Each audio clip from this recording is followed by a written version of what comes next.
하나님의 말씀 보겠습니다. 요한복음 4장입니다.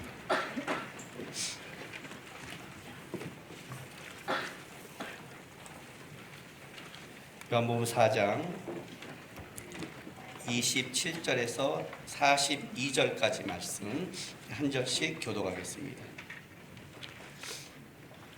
요한복음 4장 27절부터 42절까지 말씀입니다. 이때 제자들이 돌아와서 예수께서 여자와 말씀하신 것을 이상히 여겼으나 무엇을 구하시나이까 어찌하여 그와 말씀하시나이까 묻는 자가 없더라.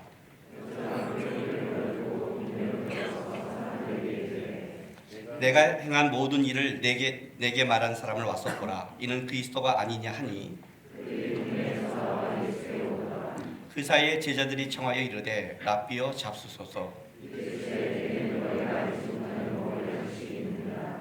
제자들이 서로 말하되 누가 잡수실 것을 갖다 드렸는가 하니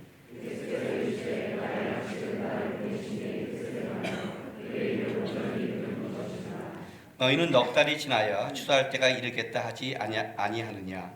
그러나 난 너희에게 이르노니 너희 눈을 들어 밭을 보라. 희어져 추수하게 되었도다.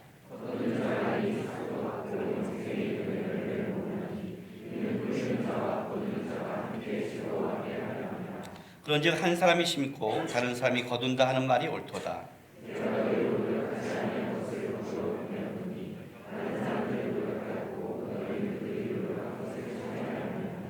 여자의 말이 내가 행한 모든 것을 그가 내게 말하였다 증언하므로 그 동네 중에 많은 사마리아인이 예수를 믿는지라.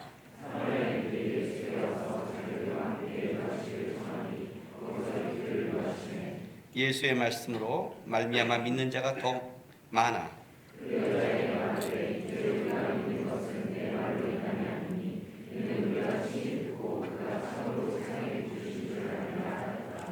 아멘.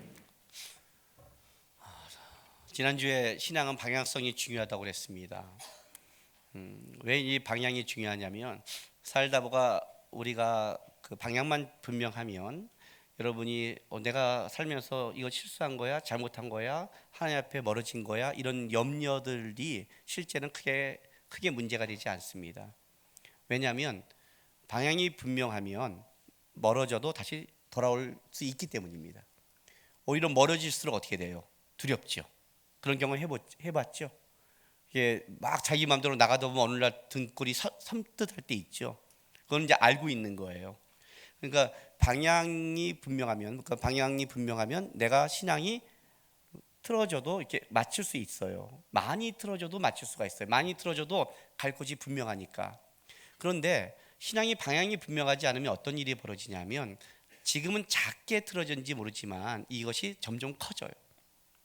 커져도 어디로 가야 될지를 모르는 거예요. 사실 그게 문제인 거예요. 신앙은 우리는 어차피 완벽하게 우리의 길을 가지 못해요. 하나님의 나라 갈 때까지 부족하니까. 완벽하지 못해서 좌로나 우로나 치우치지만 분명히 가야 될 곳이 있으면 좌로나 우로나 치우쳐도 간단 말이죠. 아이가 나 공부하는 게 해야 돼 애가 분명하면 놀더라도 해요. 두려워서. 그런 애들은 놔둬도 하는 거예요. 왜냐하면 자기가 해야 될 걸 알고 있기 때문에. 그런데 그게 없으면 지금 어떻게 해야 될지 모르고 그것이 작은 차이 같지만 큰 차이를 만들어내는 거예요.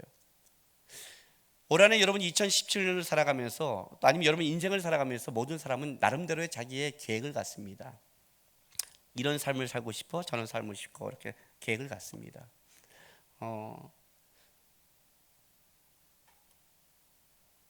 이번 주에도 이렇게 성도들과 지나서 얘기하면서 어떤 인생을 살까 이런 얘기를 해봤는데 보통 말하기를 이런 이제 나는 평범한 삶을 살고 싶어 이런 그런 것도 자기가 인생에 내가 그냥 자기 삶을 생각하고 얘기하는 거잖아요. 그렇죠? 근데 저는 그 말 듣고 이렇게 말했어요. 저는 평범한 삶이 싫었어요.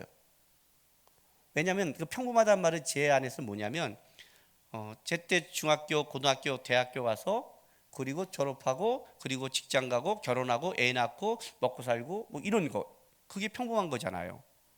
저는 그 삶이 싫어요. 하나밖에 없는 인생을 왜 맨날 그렇게 살아야 돼? 난 자유롭고 싶은 거예요. 만약 내가 예수를 안 믿었다면 저는 결혼 안 했어요. 저는 이 자리에 없어요. 그잖아요. 자유롭게 살다가 가는 거죠. 뭐 똑같은 인생인데 이게 이제 삶의 방향과 목적이죠. 어느 삶이 좋은 삶이에요? 그건 모르죠. 평범하게 산 게 내가 보기엔 답답해 보이지만 그 사람은 더 뭐 안정적이고 그 사람 보기엔 나는 한량처럼 보일 수 있죠. 그죠? 예. 각자 다르기 때문에 모르는 거예요. 그러나 우리는 한 가지는 분명히 알고 있어요. 그게 뭐예요? 우리의 삶의 평가를 우리가 하지 않는다는 거죠. 우리의 삶의 평가는 누구한테 있어요? 예수님한테 있잖아요. 그렇기 때문에 우리 삶에 절제가 들어가고 인내가 들어가잖아요. 거기에 따라서 내 삶의 방향이 맞춰지잖아요. 내가 자유롭고 내가 살고 싶은 걸 살지 않는 가장 큰 이유는 뭐냐면 내 삶의 방향이 중요한 게 아니라 내 삶이 주님께 맞춰져 있기 때문에 주께서 이걸 기뻐하지 않는다면 어떻게 돼요? 내가 기꺼이 그의 방향을 맞춰야 되는 거예요. 이게 예수 믿는 자의 운명이에요. 쉽게 말하면 예수를 믿는다는 게 어떤 뜻이냐면 내 삶과 방향이 또 내 인생의 평가와 모든 게 누구한테 맞춰져 있다? 예수님께 맞춰져 있다. 그래서 중요한 거예요. 그러면 한번 봅시다. 예수님이 기뻐하는 것은 어떤 걸 기뻐하실까요? 우리 묻잖아. 예수님이 뭘 기뻐하실까? 여러분들은 뭘 기뻐할까요? 먹을 거 주면 기뻐하죠. 그죠? 여러분 그러잖아요. 단순하잖아요. 조금 더 나가서 이제 뭐 좀 애인 생기고 그러면 기뻐하잖아요. 근데 내가 볼 때 꾸준히 기뻐하는 건 다 먹는 거더라고요. 애인과 결혼도 아니더라. 그건 좀 사라지는데 하여튼 먹는 거는 꾸준히 기뻐하고 모든 사람이 꾸준히 기뻐하더라고요. 먹는 거는. 여행하고 여행도 돌아다니기 싫어하는 사람이 있어요. 어떤 사람은요. 근데 먹는 건 더 하여튼 기뻐하는 사람이 많아요. 대부분이 80%가 아주 단순한 우리 인생을 살아가요. 그렇죠? 근데 여러분이 뭐 기뻐하는 거 막 예수님은 뭘 기뻐할까요? 그런 생각 안 해봤어요? 예수님은 뭘 기뻐할까?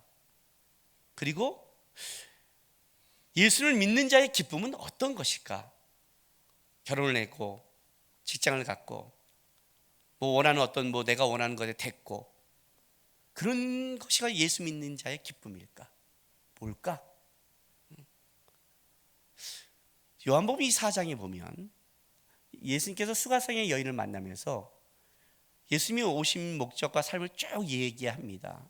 그러나 이 수가성의 여인과 사마리아 여인과 쭉 얘기하는 이 과정을 보면 여기에 바로 예수님이 기뻐하는 게 무엇이고 예수를 믿는 자의 기쁨이 무언가가 여기 담겨 있습니다.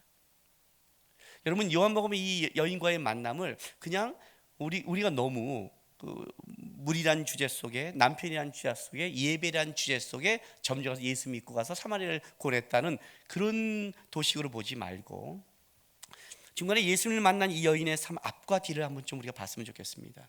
이 앞에는 여인은 어떤 여인의 삶을 살고 있냐면 같은 사마리아 성에서 사람들을 피해가는 여인입니다. 사람들의 낯을 피하고 남자가 여섯 번째라는 남자라는 것은 진짜 평생 누가 같이 가야지 어떻게 안정감을 누려야 될지 어쩌면 이 여인도 이랬지 모르겠어요. 나도 그냥 한 남자 만나 평범하게 살고 싶은 여러분 한 남자 만나 사는 게 평범한 게 아니에요. 우리는 평범이란 걸 아주 이상한 데다 붙여요. 뭐 그렇게 자기를 생각할 수 있을 거예요. 근데 이 여인이 예수님과 대화를 통해 뒷부분을 봤더니 바로 사마리아 성으로 달려가서 다른 사람에게 자기의 허물과 문제를 그냥 오픈시키며 만날 수 있는 여인으로 바뀌었다는 거예요. 예수를 만나면 이렇게 단순하게 말하지 말고 도대체 뭐가 여러분 이 여인은요 굉장히 그 외향적인 여자예요. 어떻게 하냐고요? 예수님이 물을 달라고 할 때요 내성적인 여자는 이렇게 생각을 해요. 아니 유대인 랍비가 왜 사마리아 여자한테 물을 달라고 그래? 속으로만 생각해요. 그리고 물을 그냥 주면 주고 섬기고 끝내요. 왜 유대인 사람이 저희한테 물을 달라고 그럽니까? 이렇게 말하지 않아요. 이렇게 말하는 여자는 외향적인 여자들이에요. 보통 내성적인 여자는 속으로만 그러거든요. 그리고 이렇게 뭔가를 받았다고 해서 물동이를 던져두고 사마리아로 안 뛰어가요. 즉각적으로. 내성적인 사람들은 물 떠서 감사합니다 물 다 뜨고 집에 갖다 놓고 나가서 천천히 말할 수 있어요. 그러니까 이 여자는 예수님을 만나도 얘기하고 즉각적으로 뛰어나갔다는 건 굉장한 어떤 기질이 있는 여자인데 이 여자가 이런 기질의 여자가 사람을 피해 살고 숨어 산다는 건 얼마나 굉장히 답답한 인생을 살아가고 있는 거거든요. 실제로 도대체 이 여자가 전과 후가 바뀌었는데 도대체 이 여자는 뭐 때문에 바뀐 건가? 도대체 예수를 만난다는 게 도대체 뭔가? 예수님은 왜 이 여자를 만났는가? 그걸 보고 나서 우리의 기쁨과 예수의 기쁨을 좀 확인해 보고 우리가 예수를 믿는 변화가 진짜 어떤 것인가를 좀 보자는 거예요. 지금 이제 예수님이 먼저 예수님이 기뻐하는 게 뭔지를 한번 우리가 찾아봐 볼게요. 보세요. 요한복음 4장에 보면 예수님께서 자 31절 보세요. 이렇게 말씀하세요. 제자들이 청하여 이르되 랍비여 잡수소서. 이르시되 내게는 너희가 알지 못하는 먹을 양식이 있느니라. 제자들이 서로 말하되 누가 잡수실 것을 갖다 드렸는가 하니 예수께서 이르시되 나의 양식은 나를 보내신 이의 뜻을 행하며 그의 일을 온전히 이루는 이것이니라. 이렇게 말을 해요. 분명히 시장하셨어요. 분명히 시장했고 제자들도 굉장히 시장했어요. 유대인들은 사마리아 땅을 지나가지 않고 멀어도 요단강을 건너 우회해서 걸어 다녔어요.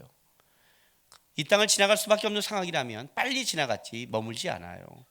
그런데 예수님이 머문 게 아니라 이 여인을 만나기 위해서 간 거죠. 실제적으로는요. 이게 이제 이 여인에게 놀라운 거죠. 랍비가 사마리아 사람도 피하는 자를 만나는 게 놀라운 거죠. 어떤 이 여인과의 만남을 통해서 이 여인은 회복이 되고 사마리아 성으로 뛰어나갔습니다. 제자들은 얼마나 배가 고팠냐면 바로 예수님을 놔두고 먹을 걸 사러 갔습니다. 제자들에게 먹을 것밖에 지금 관심이 없죠. 배가 고프니까요. 그리고 예수님도 배가 고프니까 그걸 드렸습니다. 놀라운 건 예수님이 먹는 거를 거절했어요. 먹고 얘기해도 되잖아요. 왜 거절했을까요? 이걸 먹고 얘기하면 예수님이 뭐 때문에 기뻐하고 뭘 이루고 온지가 얘기가 안 되니까 그래요. 먹고 얘기해도 맞지만 왜냐면 그 여인이 오는 시간 속에 제자들이 먹는 거에 관심이 있으니까 그들의 관심사를 내려놔야 되는 거예요. 관심사를 내려놓게 해야 진짜가 보이는 거니까. 예수님께서 이따 먹는 거를 내려놨어요. 그리고 이렇게 말해요. 나는 다른 양식이 있다 이렇게 말을 해요. 지난주에 저번에 얘기했죠. 여기서 양식이란 건 단순히 먹는 거를 얘기하는 게 아니라고 그랬어요. 성경에 우리 피조물에게 양식을 준 건 뭐예요? 인간은 스스로 존재할 수 없는 힘의 능력이 밖에 있다고 그랬죠. 먹는 건 배부름을 넘어서서 인간의 생명을 주는 거죠. 힘을 주는 거죠. 예수님이 뭐예요? 나의 존재의 근원, 나의 힘, 내가 살아가는 것은 다른 데 있다.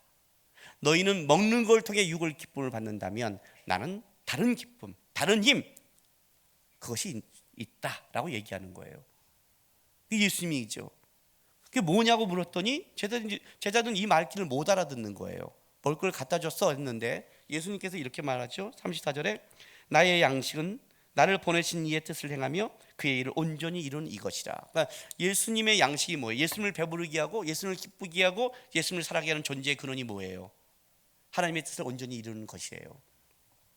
이렇게 말하면 이제 우리가 이제 그래 뭐 나도 내 인생 속에 이렇게 말하기가 쉽지만 오늘 본문에 의하면 하나님의 뜻을 온전히 이루는 그것이 뭐냐면 바로 이 사마리아 여인이 사람을 피하고 도망갔던 이 한 여인이 회복돼서 하나님의 관계와 모든 관계 속에 온전히 쓰는 것이 예수님의 기쁨이었다는 거죠.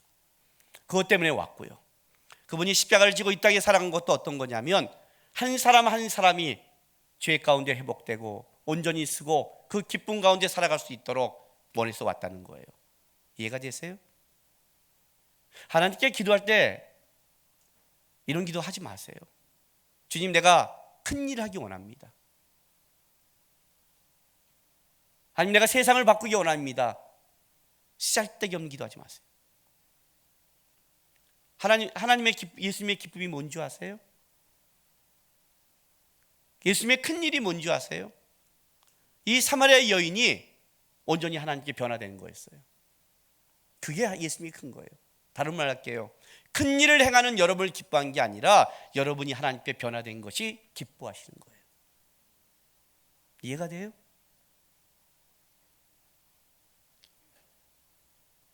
사람 피하고 나 피하고 세상 거에 쫓겨갔던 애가 예수를 만나고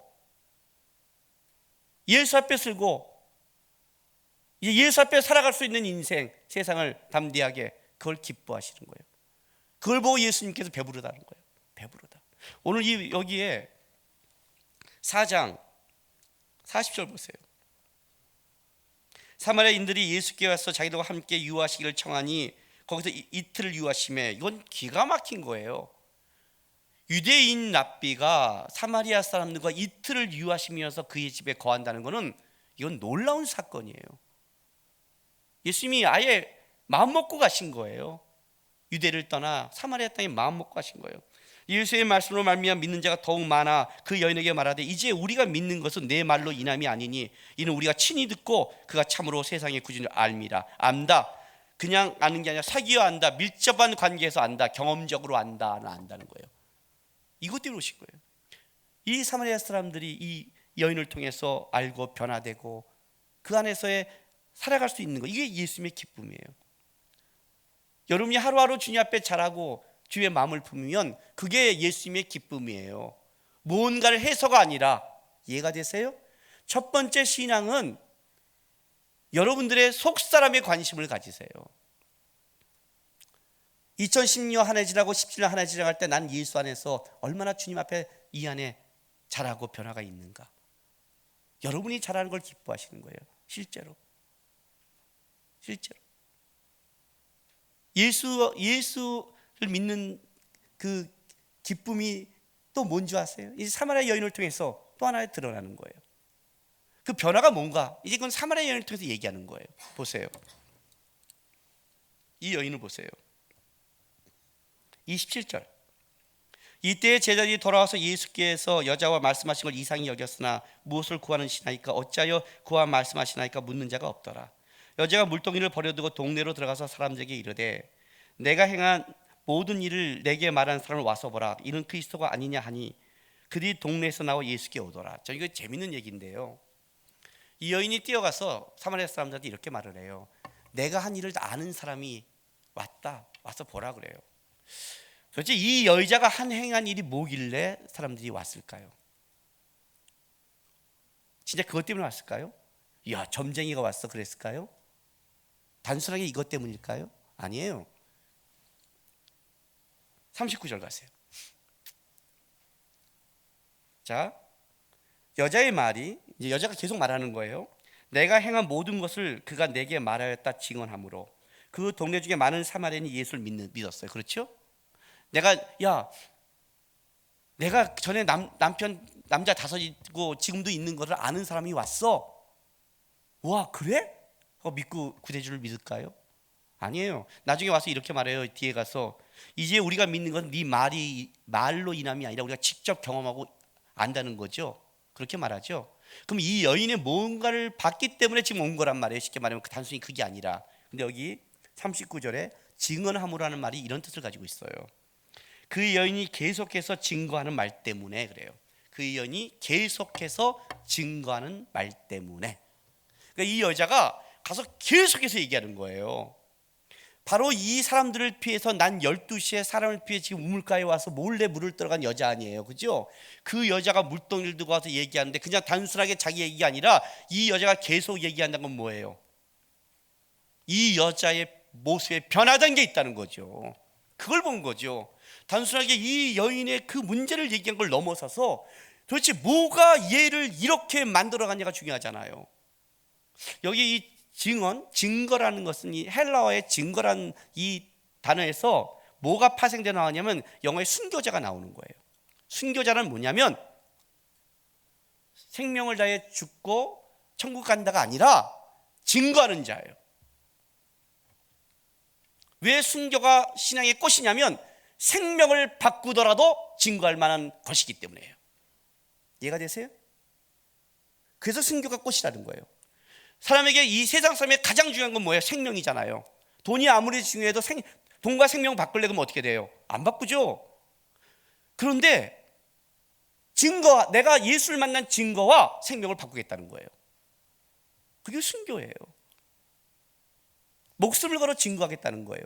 그러니까 이 여인이 도대체 뭐가, 초대교회가 그것 때문에 놀란 거잖아요. 사자굴에 던졌는데, 원형 경기장에 던졌는데 그들이 찬송하면서 죽어가고 있잖아요. 이게 놀란 거잖아요. 어떻게 저기 던졌는데 그들은 저렇게 예수를 믿는 게 뭐길래, 그때 저 안에 뭐가 있길래, 그게 증거거든요. 이 여인 속에 그게 드러나기 시작한 거예요. 도대체 뭐가 얘를 바꿔내는 거죠. 신앙은 방향성이 중요하다고 그랬죠. 그렇죠? 여러분, 우리가 그 방향성의 신앙생활을 할 때 우리의 기질이 안 바뀌어요. 기질은 안 바뀌는 거예요. 베드로의 기질이 안 바뀌어요. 베드로가 예수님께서 십자가 지를 때 강하게 반대해요. 사단아 물러가라는 소리를 듣잖아요. 그런 그 베드로는 여전히 기질이 안 변해요. 예수를 믿고 어떻게 되냐면 다시 3천 명을 변화시켜요. 그러니까 베드로의 기질이에요. 안드레는 조용히 사람을 섬세하게 보는 기질이 있다면 베드로는 뭐예요? 화끈하게 밀고 가는 기질이에요. 기질은 안 바뀌어요. 그런데 여러분이 갖고 있는 성향은 바뀌어요. 죄된 성향이 경건한 성향으로 바뀌고 나쁜 성향이 은혜의 성향은 바뀌어요. 이연의 기질은 그대로 가요. 말했잖아요. 물을 떠주는데 아니 왜 유대인이 저한테 주세요? 이렇게 당당하게 랍비한테 말할 수 있는 여자예요. 보통 여자 같으면 이렇게 말 못해요. 사람 피하는 여자 같으면 빨리 주고 도망가거나 그래요. 물동이를 버려둬요. 저는 물동이를 들고 갔을 거예요. 아니 증거하더라도. 왜? 저는 디스크 검사하면 I형과 C가 강하게 나와요. C는 분석형이에요. 분석형, I는 관계형이고. 그러니까 저는 분석이기 때문에 아멘 하더라도 전화로 가자 그래도 물동이를 들고 갔을 거예요. 이 여자는 분명히 D형이에요. 물동이 던지고 화끈하게 갔다는 것은. 가자마자 적극적으로 전해요. 그죠? 사도 바울처럼 적극적으로 전해요. 사람들이 놀래서 오게 만들어요. 기질은 안 바뀌지만 그가 사람을 피했던 성향에서는 바뀌는 거예요. 예수를 만난다는 게 변화라는 게 일어나는 거예요. 예수를 만난 건 세상적인 성공이 아니라 여러분의 삶의 근거와 방향성이 예수 안에서 달라지기 시작하는 거예요. 근거가 달라져요. 근거가 달라지는 거예요. 그게 예수를 믿는다 그런 거예요.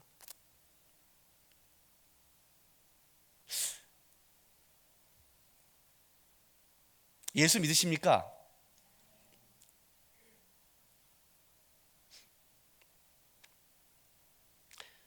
지난주에 제가 설교를 하고 나서 많은 사람들이 귀에 따갑게 들은 게 뭐냐면 14분 4초가 뜨겁게 들었습니다. 저를 보고 14분 4초 이렇게 가는 성도도 있고 목사님 안녕하세요가 아니라 14분 4초가 인사가 됐어요. 저한테 그렇게 가는 성도가 꽤 있습니다. 마커스에도 제가 설교하면서 여러분들이 한 해 동안에 여러분 계획하고 하나님 닮아갈 때 이런 온 마음 다해 주님 사랑합니다. 예, 온 마음 다해 사랑하세요. 근데 저는 여러분이 온 마음 다해 사랑하는 거에서만 머물지 않았으면 좋겠어요. 마음을 다한다는 말 하지 말고 실제적으로 사랑하는 사람을 위해서 뭔가 좀 했으면 좋겠어요. 그래서 14분 4초를 얘기한 거예요. 그래서 쉽지 않죠? 일주일 동안 해봤더니 지금 안 해봤어요? 마커스 얘기하면서 그래서 설교했더니 저 청년들의 반응을 봤어요. 여러분의 인생 속에 하나님께 올해는 100분의 1만 드리면 안 되겠어요? 그랬더니 마커스에 할 수 있어요? 아멘 하고 소리가 나오는 거예요. 그렇죠? 100분의 1. 저 어떻게 100분의 2 좀 드리면 안 될까? 좀 아멘 그래요. 100분의 4 아멘해요. 그게 뭔지도 모르고. 어떤 애는 입술로 보이는 거예요. 11조는 드려야 되는 게 아닌가? 이렇게 100분의 10이거든요. 지가 뭔 소리를 하는지 몰라요. 그리고 내 설명을 듣고 나서 입을 다물기 시작했어요. 100분의 1을 드리자고 그랬죠. 하루에 100분의 1을 하나님께 드리자. 1시간이 몇 분? 60분. 24시간이 몇 분? 1440분. 하루에 100분의 1이 14분 4초. 적어도 하루에 100분의 1은 하나님께 가장 좋은 시간을 무릎 꿇고 기도해라. 실제적으로 해라. 그러니까 100분의 4를 드리는 1시간 기도하는 거예요. 15분 잡고. 걔가 11조는 2시간 반을 기도해야 돼요. 걔가 순간 입이 다물어졌어요. 매일 2시간 반씩 기도가 쉬워요? 실제 해봤더니 14분 4초 쉽지 않죠. 쉽지 않죠. 실제 해보니까 쉽지 않아요. 왜 그걸 시켰을까요? 그 14분 4초를 안 하는 사람은 왜 그럴까요? 나는 그렇게 기도하는데요. 좀 더 드려요 그러면요. 근데 그 기도를 여러분을 위해서 하지 마세요. 왜 그런 줄 아세요? 왜 우리의 성향이 그렇게 안 바뀌는 줄 아세요? 우린 예수도 안 보고 자기 주신 삶의 부르심의 장소도 안 봐요. 세상 사람과 똑같은 거예요. 예수 믿는 자의 기쁨이 뭔지를 몰라요. 이 여인이 대화가 어떻게 시작한 줄 아세요? 물로 대화를 해요. 이 여인도 자기 거에 관심이 있는 거예요. 사람만 피해 다니니까 진짜 목마르지 않는 물을 주신다면 이렇게 내 고생 안 할 텐데, 우리처럼 목마르지 않는 통장, 섬 섭는 통장 주시면 살 텐데, 그렇게 기도하는 거예요. 오직하면 동화가 나오겠어요? 금달걀 낳는 닭 얘기가 나오겠어요? 금달걀 낳는 며느리 평, 우리 소망 아니에요. 주겠다. 어떻게 해요? 남편 데려와라. 남편은 주제가 바뀌었죠? 없습니다. 그래, 없지. 예전도 5명도 아니었는데 6번째잖아. 놀래기. 선지자예요? 그러면서 예배가 시작됐어요. 대화가. 어디서 예배 드려야 돼요? 이 산입니까 저 산입니까? 산이 아니다. 이때라, 하나님의 때라, 내가 온 그때라. 만나고 변하기 시작됐어요. 이해가 됐어요? 시작은 물로 했고 급한 걸로 했고 삶의 문제와 죄를 다뤘지만 결국 예배란 뭐냐면 하나님께 집중한 거거든요. 예배는 하나님을 왕으로 모시는 거예요. 그 대화와 하나님께 집중하러 예수를 본 순간 이 여인이 바뀌기 시작했어요. 우리가 왜 안 바뀌냐면 너무 우리는 우리 거에만, 그 복이 세상 거로 너무 맞춰져 있는 거예요. 도깨비 하는 시간에 기도하세요.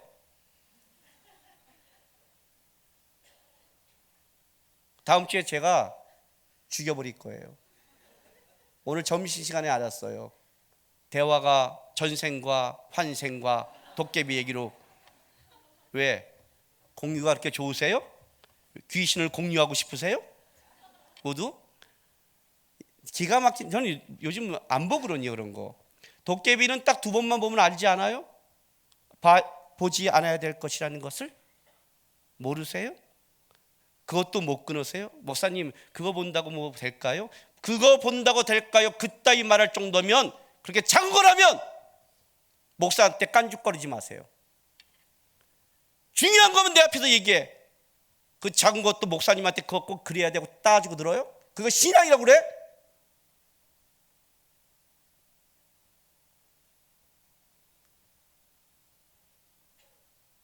신앙이 뭔지를 모르는 거예요. 중요하면 나한테 얘기를 해야죠. 나눠야죠. 작은 거면 순종해야죠. 보고 싶은 거잖아. 지 마음대로 하고 싶은 거잖아. 신앙이라는 게. 우리가 그러고 살아요. 예수를 믿는다는데 예수를 믿는 게 아니에요. 예수를 이용하고 싶은 거예요. 다. 변화가 뭔지를 모르는 거예요. 왜 그럴까요? 오늘 본문에 보세요. 35절. 너희는 넉 달이 지나야 추수할 때가 이르겠다 하지 아니하느냐? 그러나 나는 너희에게 이르노니 너희 눈을 들어 밭을 보라. 희어져 추수하게 되었도다. 거두는 자가 이미 삭도 받고 영생에 이른 열매를 모으나니 이는 뿌린 자와 거둔 자가 함께 즐거워하게 하려 함이라. 목적이 같은 거죠. 그런즉 한 사람이 심고 한 사람이 거둔다 하는 말이 옳도다. 내가 너희로 노력하지 아니한 것을 거두러 보내었노니 다른 사람들은 노력하였고 너희는 그들의 노력에 참여하느냐. 예수님께서 지금 나의 양식은 하나님의 일을 온전히 이루는 이것이다 라고 얘기해주고, 눈을 들어 밭을 보래요. 너희 눈을 들어 올려라는 뜻이에요. 원어적으로 너의 눈을 들어 올려라. 이게 무슨 말이에요? 세상적인 눈으로 빵과 먹는 것을 보지 말고 영적인 눈을 올려서 하나님이 말한 걸 좀 봐라는 거예요. 봐라. 추수할 때가 되지 않느냐? 거둔 자와 뿌린 자와 거둔 자가 함께 기뻐하지 않느냐 하면서 묘한 말씀을 하세요. 이 37절부터 한 사람은 심고 한 사람은 거둔다는 말이 옳도다. 내가 너희로 노력하지 아니한 것을 거두러 보내었노니 다른 사람은 노력하였고 너희는 그들의 노력에 참여했다 그래요. 저는 이 말씀을 못 풀었어요. 이 말이 무슨 뜻인지를 몰랐어요. 이 말씀을 어디서 풀었냐면 신혼여행 가서 풀었어요. 성경을 보다가 모르면 저는 물음표를 해놔요. 고민을 해요. 그리고 신혼여행을 갔어요. 결혼하자마자. 결혼하자마자 갔죠. 거의. 보통 거의 하자마자 가죠. 가끔 이게 떨어져 가는 일 때문에 가는 사람이 있고. 제주도로 갔어요. 서귀포에서 2박 3일을 이제 지내고 제주시로 왔어요. 근데 제주에서 2박 3일은 진짜 좋은 호텔에서 다 대접받으면서 가이드도 운전 저희 그냥 해줬어요. 왜 그렇게 해줬냐면 제 그때 담임 목사님이 제주도에 있는 교회에 부목사로 있다가 올라오셔서 전도사가 내려가니까 자기가 저희도 아는 사람이 많잖아요. 부탁을 해서 다 해준 거예요. 그리고 이제 마지막 올라오는 날 꼭 만나야 될 집사님이 있는데 그 집사님은 저를 안 만나고 빨리 왔으면 좋겠는데 꼭 만나야 돼요. 왜냐하면 목사님 선물을 준비했대요. 담임 목사님 선물을 내가 가져가야 될 거 아니에요. 그래서 만났어요. 만났는데 여자 집사님인데 밥을 먹는데 이만한 그 밥상 나오죠. 이렇게 상으로 차려 나오는 데 있잖아요. 그게 2개가 나오는 거예요. 밥은 3사람이 먹는데 여자 집사님, 나, 우리 아내. 근데 우리 아내도 자꾸 나도 먹는 게 작아서 이 한 상이면 넉넉하다. 한 상도 어마어마하거든요. 그게 2상이 나오는 거예요. 진짜 제가 이렇게 깔짝깔짝 먹고 배가 불렀어요. 근데 대접받기가 민망하는 거예요. 왜냐하면 대접을 너무나 크게 해주니까. 지금 그래도 목사지만 그 당시엔 또 교육 전도사잖아요. 우리끼리, 여러분은 그러면 안 되지만 우리끼리는 이렇게 말을 해요. 교육 전도사. 목사들은 어디 전도사 나부랭이가 끼어 이렇게 말을 해요. 아직 안수를 받기 전에는 우리는 다 깔아 뭉개거든요. 근데 나도 안단 말이에요. 교육 전도사니까. 그분이 교육 전도사한테 이렇게까지 대접하지 않잖아요. 너무 대접이 큰 거예요, 저한테. 그래서 제가 너무 민망해서 이제 주의 종을 대접한다고 한 거니까 내가 이 전도사 아니었으면 이렇게 대접받지도 못할 텐데 너무 대접이 제가 민망합니다. 그랬더니 그 여자 집사님이 저를 딱 보고 이렇게 말을 해요. 저 전도사님 대접하는 거 아니에요? 그래요. 예? 전도사님 착각하셔요. 전도사님 대접하는 거 아니에요. 그럼요. 저요? 저 주님을 대접하는 거예요. 그리고 전도사님을 보낸 목사님을 대접하는 거예요. 이 말씀이 딱 생각이 났어요. 그때 풀어진 거예요. 37절. 그런즉 한 사람이 심고 예수님이 심었죠. 그리고 그 목사님이 먼저 가서 복음을 뿌렸죠. 그리고 다른 사람이 내가 가서 걷는 거예요. 거기에 참여했기 때문에. 주의 종으로. 내가 너희로 노력하지 않는 것을 보도록 보려니 너는 노력하지 않고 갔을 뿐이에요. 다른 사람은 노력했고 우리 주님이 노력했고 앞서간 믿음의 선지이 노력해서 너희는 그들의 노력에 참여했다라고 말을 한 거예요. 그때 제가 알았어요. 이 말씀이 내가 이 땅에 누리고 받는 게 내가 잘해서 한 게 아니구나. 내가 받는 복이 예수께서 원하는 삶에 내가 주님께서 주의 종으로 가라고 했을 때 두렵고 떨렸고 가기 어려웠지만 주님 주께서 가르치냐고 순종하는 그 주님의 길에 동참한 참여한 자의 복을 받고 있는 거구나. 주께서 뿌리신 거구나. 주께서 만드신 거구나. 여러분이 오늘 이렇게 기독교 안에서 편하게 신앙생활을 하는 이유가 뭔지 아세요? 여러분이 오늘 이렇게 부유한 신앙을 누리는 게 누구 때문인지 아세요? 우리의 믿음의 선진들이 목숨을 걸고 신앙을 지켰어요. 말했죠. 증거란 순교자라고. 주기철 목사님, 손정환 목사님이 이 믿음의 증거 때문에 기꺼이 목숨을 버리고 믿음의 씨를 이 땅에 뿌려서 오늘 우리가 이런 부여를 누리고 있는 거예요. 여러분이 예배드리면서 주님 앞에 참여한다는 이것만으로 예배를 드릴 수 있고, 여러분이 예수님 안에 은혜와 복을 받는 가장 큰 이유는 뭐예요? 참여자라는 거예요. 이해가 되세요? 여러분의 뜻과 여러분의 것을 쫓지 마세요. 예수님께서 하나님의 뜻을 이루는 것을 기쁨으로 여겼다면 이 여인처럼 그 기쁨을 갖고 가서 절하는 자가 받는 이 여인도 참여자의 복을 받고 있는 거예요. 사람을 피하고 사람에게 수치를 당한 여인이에요. 사마리아 사람 자체가 유대인에게 이방인의 개처럼 여김을 취했어요. 그 사마리아 사람 중에서도 이 여인은 더 천한 대접을 받았어요. 그 천한 대접을 받은 이 여인이 주님과의 만남에 동참함으로 참여함으로 어떤 일이 뭐냐면 성경에 기록한 첫 번째 복음의 증거자의 복을 받게 되는 거예요. 내가 세상에서 뭘 누렸냐 받았냐 이것이 중요한 게 아니에요. 여러분이 지금 주님의 은혜 속에 이 세를 동참하고 있다면 여러분 굉장히 복된 자들이에요. 아셔요? 내가 받는 복이 뭔지를 알아야죠. 그 복이 뭔지를 알아야 지켜갈 이유도 있는 거죠.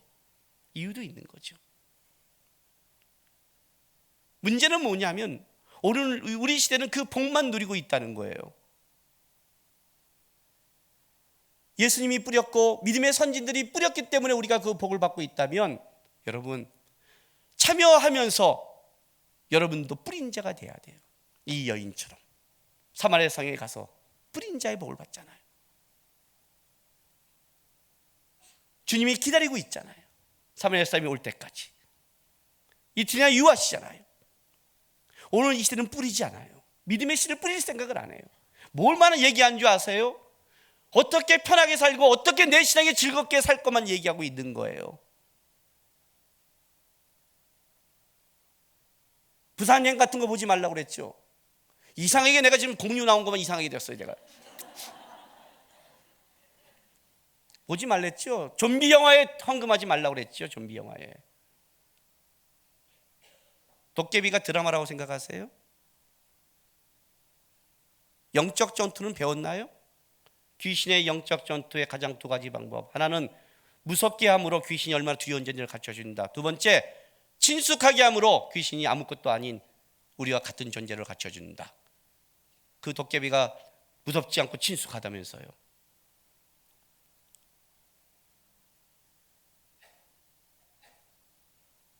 그것도 하나 못 끊죠. 장가는 못하죠. 왜요? 왜 그럴까요? 진짜 우리는 이 땅에 주님이 원하시는 것에 참여하고 싶은 마음이 있나요? 주께서 우리에게 원하는 그 삶의 고난 속에 같이 갈 마음이 있나요? 내가 받은 은혜를 나로서 끝난 게 아니라 내 누구에게 좀 심어주고 뿌려주고 싶은 마음은 있나요? 내가 존재함으로 누군가가 변화되고 내가 존재함으로 누군가가 은혜 받는, 내가 심어놓은 걸로 누군가가 거둘 수 있는 신앙의 삶을 살려고 애쓰고 있나요? 그것 때문에 절제하시나요? 우리가 여러분 율법적이기 때문에 절제하는 게 아니에요. 여러분 이해가 되세요? 내가 지금 담배 한 대 핀다고 구원이 안 될 것 같아요. 여러분 내가 지금 술 한 잔 먹는다고 구원이 안 될 것 같아요? 내가 바람 한번 핀다고 구원이 안 될 것 같냐고요? 예수님의 구원이 그렇게 작다고 생각해요?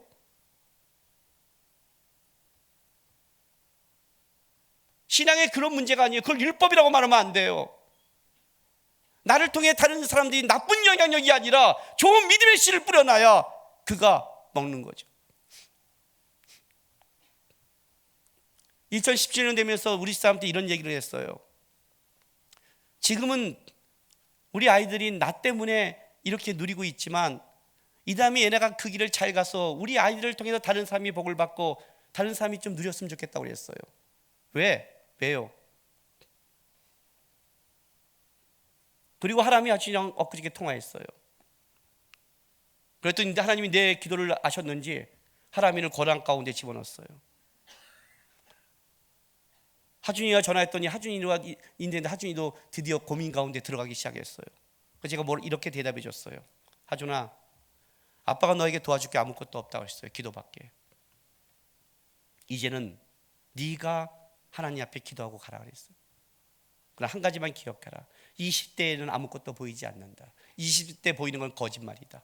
어떻게 이 청년 때 인생이 보이냐? 그건 거짓말이야. 네 내신은 불안한 게 분명하고 불안하기 때문에 주님밖에 없고 주님을 붙잡고 갈 수밖에 없다.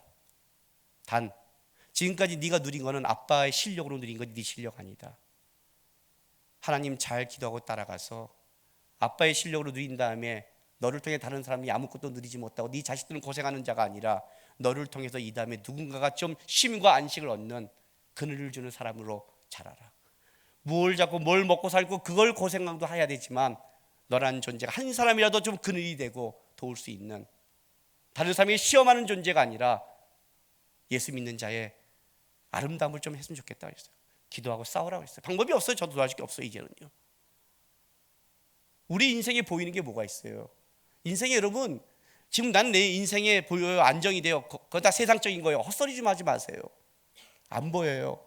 보이는 건 한 가지예요. 주께서 우리에게 씨를 뿌리고 우리를 끌어가시고 오늘도 우리에게 동참하는 거예요. 그거에 참여하고 그 길을 가는 자가 복되다는 걸 알고 있어요. 그 싸움을 해야죠. 그래서 14분 4초를 제가 얘기한 거예요. 좀 올해 한 해는 하루라도 14분 4초를 먹고 살고 내 문제가 아니라 나라와 누군가를 위해 좀 기도하고 무릎 꿇고 하나님 내가 주님을 닮아가기 원합니다. 그래서 정한 거예요. 아셨어요? 쉬운 게 아니에요. 예수 믿는 게. 제가요 지금 교정을 해요. 이 교정한다고요. 발음 좀 이상해요? 신경 바짝 쓰고 얘기해요. 지금요. 앞니가 살짝 약간 틀어져서 교정 보통 2년 익혀야 되는데 2달만 하면 되는데 저는 지금 하면 2달이잖아요. 짧잖아요. 나이 들어 할까 봐 교정을 했어요. 교정을 딱 하고 나서 이렇게 아플 줄 몰랐어요. 이 앞니가 처음에 씹지를 못하는 거예요. 지금도 먹는데 맛이 잘 못 느끼겠어요. 아파 죽겠어요. 그러다가 이게 옆에서 살까지 까지면서 피가 나오면서 부르트는 거예요. 너무너무 아픈 거. 지금 붓기가 가라앉았는데 이렇게 붓는 거예요. 너무너무 아파서 사람들한테 그랬어요. 너무 아파 그랬더니 그 사람들이 그래요. 교정 원래 아파요 그래요. 그런데 그 말을 딱 듣는 순간에 몇 명이 그러는데 순간 어떤 생각이 드냐면 교정 원래 아픈 거야. 이거를 내가 빨리 긍정해야지. 그걸 안 하면 무식한 놈이 되는 거예요. 교정이 아픈지도 몰랐어. 이렇게 당연한 듯이 교정 아프잖아요. 이거 아파요 다. 그지? 나도 알아. 근데 얼마큼 아프냐고. 많이 아프죠. 굳이 나도 많이 아파. 이렇게 그러면서 묻는 사람마다 계속 내가 굉장히 무식한 사람이 되는 거예요. 이럴 줄 알았으면 내가 왜 1, 2월 달에 했겠어요. 지금 내가 내일부터 바이블 캠프인데 하루 종일 말하면 여기 다 까지거든요. 3월 달에 해야 되잖아요. 진짜 무식한 놈인 거예요 제가. 교정이 이렇게 아프지 몰랐어요. 그래서 나는 이게 잘못된 줄 알고 해준 사람한테 따지려고 했어요. 너무 아프다고. 근데 그게 아니라 한 사람한테 말했더니 다 까지고 아프다는데 나는 덜 아픈 거예요. 실제 보니까 잘해준 거예요 실제로는. 그러니까 진짜 무식한 거죠. 아픈 거구나. 그러고 있다가 또 이제 친한 믿을 만한 성도한테 또 아프다고 얘기했더니 한술 더 떠서 뭐냐면 목사님 원래 교정이라는 것 자체가 아픈 거예요. 그런 거예요. 이해가 되세요? 교정이란 단어 자체가 들어가는 모든 건 아픈 거라고요. 더 무식했죠 내가. 그러니까 교정 그러면 아프다고 생각해야 되는데 교정을 안 아프다고 생각하는 게 문제가 된 거죠. 그래. 그걸 생각하니까 내가 일주일에 2번 치면 허리 때문에 도수치료 물리치료가 자꾸 있거든요. 그때 누를 때 굉장히 아팠어요. 그래 교정은 다 아픈 거야. 교정은 다 아픈 거야. 생각하니까 교정이란 건 다 아픈 거야. 왜? 자세를 잡아주니까. 그리고 교정을 받는데 그 말을 딱 듣는데 돌아가는데 이 생각이 드는 거예요. 그렇구나. 예수 믿는 게 쉬운 게 아니구나. 내 인생을 예수께 교정시키는 건데, 내 인생을 예수께 잡는 건데 그게 어떻게 쉽겠나. 내가 하고 싶은 거를 트는 건데 피가 나는 거지, 쓸리는 거지, 보고 싶은 거 못 보는 거지, 하고 싶은 거 못하지, 먹고 싶은 거 못하는 거지, 힘든 거지. 예수께 잡는 건데 힘든 거지. 하나님의 통로가 되는 건데 쉽지 않은 거지. 교정하세요. 14분 4초 교정이에요. 목사님 무슨 기도할지 모르겠어요. 기도하지 마. 14분 4초 맞춰. 알람 울릴 때까지 하나님 하나님 하나님만 해. 여러분에게 의미를 두지 마. 교정해 보세요. 나는요 풀고 싶어요. 허리 잡을 때 나는 좀 그만했으면 좋겠어요. 계속 눌러요. 알아요? 그 시간까지 그때까지 하는 거예요. 그래야 잡히는 거예요. 매일매일 불편해요. 매일매일 불편해요. 지금도 불편해요. 성질 나고 어떨 때는 벤치로 빼고 싶을 만큼 불편해요. 그런데 해야 되는 게 교정이에요. 바르게 자세를 잡으려면. 예수 믿는 게 그런 거예요. 아셨어요? 하나님이 여러분 이 땅에 부르셨어요. 2017년도 한 해 뭘 바라세요 여러분? 뭘 바라세요? 예수님께 더 가까워져야 되는 거 아니에요? 여러분과 원하는 거, 여러분이 하고 싶은 거 하는 걸 신앙이라고 생각해요? 누가 그걸 갖췄어요? 어떤 놈의 새끼예요 내가? 저한테 배웠다면 그따위 소리 하지 마세요. 14분 4초 교정하는 마음으로 나라를 위해 기도하세요. 내 태도를 위해 기도하세요. 가정을 위해 기도하세요. 하나님이 원하신 곳에 참여자의 삶을 살아가세요. 뭘 먹고 마시고 입을 까만 갖고 불평하지 말고 나는 이런 걸로 기뻐한다 한 사람이 변화되는 것. 적어도 여러분의 인생이 주님 나라 갔을 때 천국에서 어떤 다른 사람이 내가 저 사람 때문에, 이 사마리아 여인 때문에 내가 이제 너의 말이 아니라 너를 통해 만난 예수를 내가 믿는 것처럼 내가 당신 때문에 예수를 만났고 예수를 믿었습니다는, 적어도 여러분이 좀 뿌린 자가 되고 여러분을 통해서 누가 가볍게 거둘 수 있는 믿음의 삶을 좀 살아가 보세요. 나는 이걸로 기뻐한다 그래요. 여러분이 그렇게 변화되고 여러분께 살아간다면 주님은 기뻐하실 거예요. 주님이 주신 기쁨을 누리세요. 아셨어요? 올 2017년도 한 해는 교정하는 한 해로 잡으세요. 14분 4초 무릎 꿇으세요. 10에 100분의 1을 드리고 싶으면 30분 무릎 꿇으세요. 하나님, 내가 올해는 입술로만이 아니라 실제적으로 교정하겠습니다. 실제적으로 드리겠습니다. 실제적으로 참겠습니다. 실제적으로 포기하겠습니다. 실제적으로 입을 다물겠습니다. 실제적으로 더 성숙하겠습니다. 그리고 주께서 원하신 그 삶의 자리에 참여하겠습니다. 멋있는 그리스도인이 되길 주님의 이름으로 바랍니다. 기도합시다.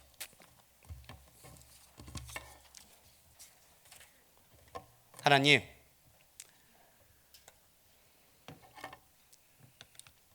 주께서 나를 잡고 바르게 만드시는 과정이 아플지라도 하나님 그 교정의 과정 속에 나를 만들어지는, 내가 만들어지는 그 나를 기억하면서 기쁨으로 참여하겠습니다. 올 한해 그냥 신앙의 입술과 말로가 아니라 실제적으로 하나님, 내가 참고 내가 잘하고 내가 드리고 교정되겠습니다. 주님의 나라에 내가 한번 참여해 보겠습니다. 한 가지로 참여해서 다른 건 몰라도 그 속에 주님이 나를 보고 기쁘다는 그 기쁨에 제가 드리는 선물로 드리고 싶습니다. 이 마음으로 주 앞에 여러분이 지금 하기 싫고 필요한 건 내려놓고 주 앞에 좀 드리면서 약속하는 시간 가졌으면 좋겠습니다. 기도하겠습니다. 아버지 하나님,